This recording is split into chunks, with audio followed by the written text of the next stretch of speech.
Hey, c'est Mystique et aujourd'hui je vous retrouve pour une nouvelle vidéo chouchou couverture.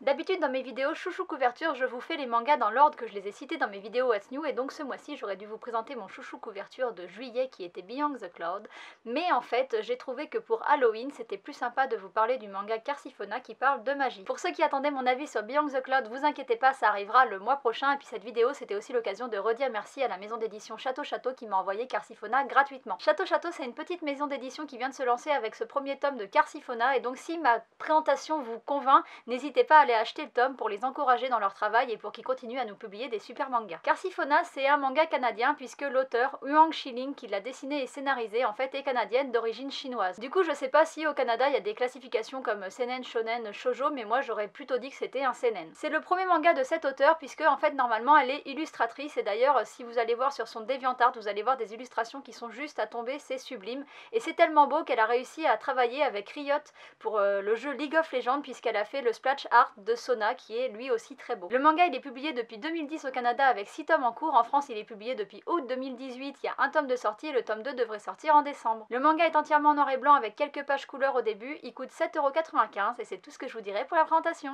Cette histoire se passe dans un monde où la magie existe et elle est accessible à tous puisqu'en fait il suffit d'un simple rituel pour réussir à invoquer des esprits démoniaques qui vous donnent leur force, et comme ça vous pouvez utiliser la magie. Cette magie a permis à la société de se développer, mais suite à l'assassinat d'une princesse, en fait la magie va être totalement interdite. La princesse qui a été assassinée est la fille du roi le plus puissant de ce monde qui vient du pays de Maelstrom, et si la magie a été interdite, c'est parce qu'elle a été assassinée par Blackbird qui est soupçonnée d'être une Carciphona. Mais une Carciphona, qu'est-ce que c'est? Une Carciphona, c'est une personne qui à force d'utiliser la magie s'est retrouvée infectée par les esprits démoniaques, et donc elle est un petit peu tombée du côté obscur de la force, elle se met à faire le mal, et Blackbird, bah ça serait une Carciphona. Pour éviter un autre drame comme il a vécu, le roi de Maelstrom va décider d'interdire la magie, il va mettre en place une prohibition, et comme c'est le roi du pays le plus puissant du monde, tous les pays vont suivre ces directives, ou du moins vont faire semblant de les suivre. Il y a des pays qui se disent que peut-être l'assassinat de la fille du roi c'est juste un prétexte, et que en fait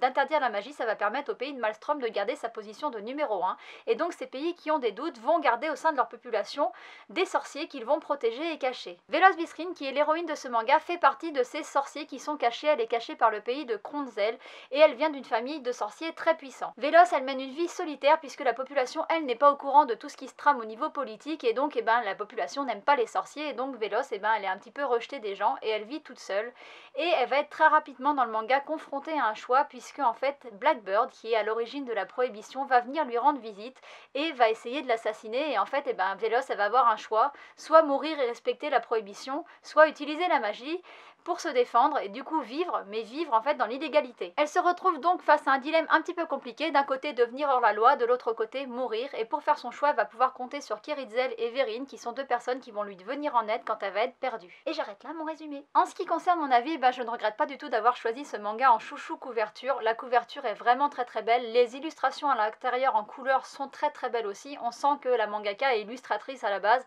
et qu'elle s'est fait bien plaisir sur ses illustrations couleurs. D'ailleurs si vous aimez bien les dessins, je vous invite à aller voir les réseaux sociaux, notamment le DeviantArt de l'auteur qui fait vraiment des dessins sublimes. Le petit bémol du manga, mis à part le gros bémol du prénom de l'héroïne qui s'appelle Velos, mais bon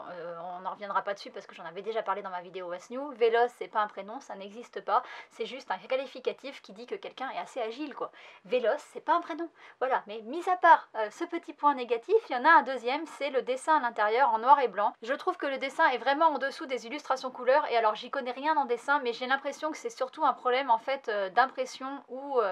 de nuances de gris. En fait je trouve que les nuances de gris ne sont pas assez prononcées, et il y a des moments où les images sont vraiment très très sombres, et dans les scènes de combat par exemple des fois j'ai eu du mal à voir ce qui se passait parce qu'en fait c'était un petit peu brouillon. Enfin c'est pas vraiment brouillon parce que on sent qu'il y a du travail, mais c'est du coup difficile à lire. Autre chose que j'ai pas aimé dans le dessin, c'est certains aplats qui sont faits avec des points. Alors je mettrai une image parce que je sais pas comment expliquer, mais en tout cas c'était pas de mon goût et je trouve que c'est pas beau, et je trouve que ça apporte rien à l'image en fait à part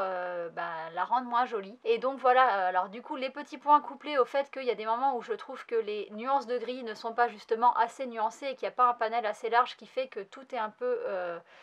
dans les mêmes tons et qu'on a du mal à lire l'image, j'ai trouvé que ces moments-là dans l'histoire, et c'est surtout dans des moments d'action, c'était un peu dommage. Mais j'ai vu sur le Twitter de Château Château que en fait, l'illustratrice s'était améliorée au fil du temps puisque le premier tome date de 2010, donc ça fait 8 ans en fait, ça fait 8 ans qu'elle dessine du coup cette série, et du coup apparemment dans les tomes suivants ça s'améliore vraiment beaucoup, et du coup il n'y a plus ces petits problèmes de dessin. Donc tant mieux, parce que c'est le seul point négatif que j'ai à dire sur ce manga, parce que l'histoire est vraiment très cool. J'aime beaucoup le personnage de Velos Visrine, à part son prénom, je l'ai déjà dit, mais...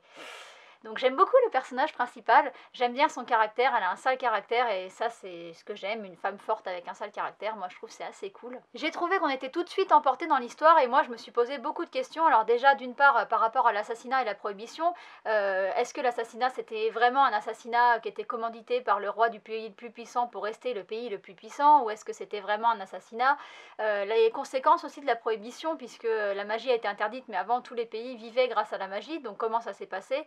Je me suis posé aussi beaucoup de questions sur l'assassin, Blackbird, en fait, d'où elle vient, qui est cette personne et qu'est-ce qu'elle veut vraiment. Et puis Velos Visrine, pour l'instant, c'est un personnage très énigmatique aussi, et donc je m'interroge beaucoup sur d'où elle vient, qui était sa famille, etc. Et donc du coup, dans ce tome 1, je me suis posé beaucoup de questions, et j'ai très envie de savoir la suite pour avoir des réponses. Et donc, comme vous venez de le comprendre, je vais acheter forcément la suite pour avoir mes réponses, même si je ne sais pas si j'aurai toutes les réponses à mes questions, mais en tout cas, c'est un gros coup de cœur aussi pour ce manga. Je suis très contente de l'avoir choisi en chouchou couverture parce que même si les dessins à l'intérieur sont un petit peu en dessous, vraiment les illustrations sont très belles et je suis contente en fait d'avoir connu cette illustratrice grâce à ce manga. J'espère que je vous aurai donné envie de le découvrir en tout cas, et puis je vous dis à bientôt pour une prochaine vidéo parce que celle-ci est déjà finie. Bye bye!